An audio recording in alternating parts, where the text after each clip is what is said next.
They were the greatest seamen around with their 60-man boats zipping along at 20 km/h. Hello. Either you're tin short of a six-pack, mate, or you're on the way to a fancy dress do. And that's supposed to be Viking then, is it? Well, you can take that silly horned helmet off, because they didn't wear them. Total myth. And yeah, you might want to pull your tunic down a bit, mate, because the sausage and two veg are on parade. Now, you've got to love the proper spine-chilling names of the Viking kings, eh? Eric Bloodaxe, Sven Forkbeard, and my personal favourite, Sigurd Snake in the Eye. And these Scandinavians did enjoy a right old bundle. The word berserk comes from a gang of Norsemen, the Berserkers, who would go into a trance-like state before battle, wrap themselves in bearskins, bite their shields, howl like wolves, and launch into a vicious attack mode, chopping up everything in sight. Sometimes the blokes on their own side. In other words, exactly like Millwall versus Tottenham.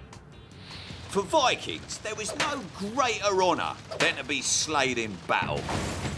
They believed fallen warriors were taking a Valhalla, where they fought all day and feasted all night with their mighty god Odin, and that a giant goat would serve them up an endless supply of mead straight from his udders. I'm having some of that. Listen, I'm in transit, Gov. I'm trying to talk to a customer here. Customer service and all that. Yeah, just stop yapping and get off the line.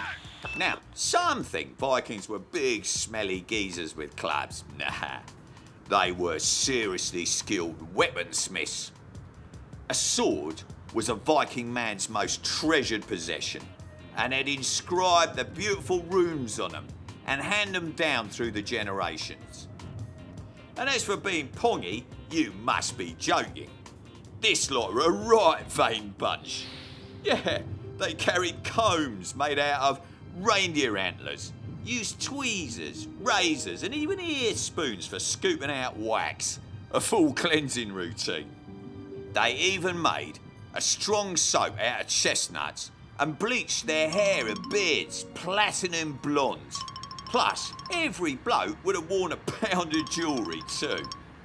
Like a bunch of preening male models. And the ladies didn't get a raw deal in Viking society either.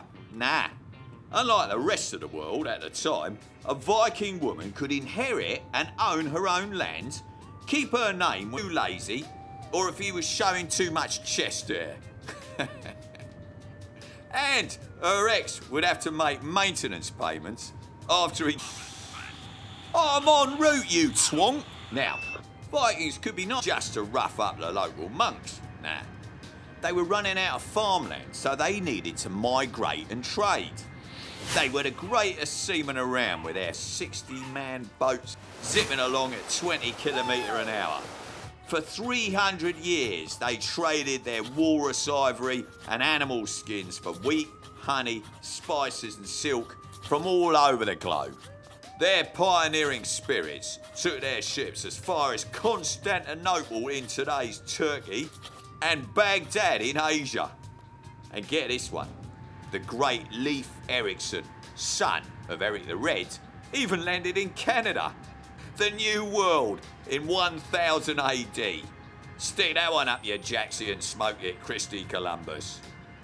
Where'd you say you're going again, mate? All right, mate.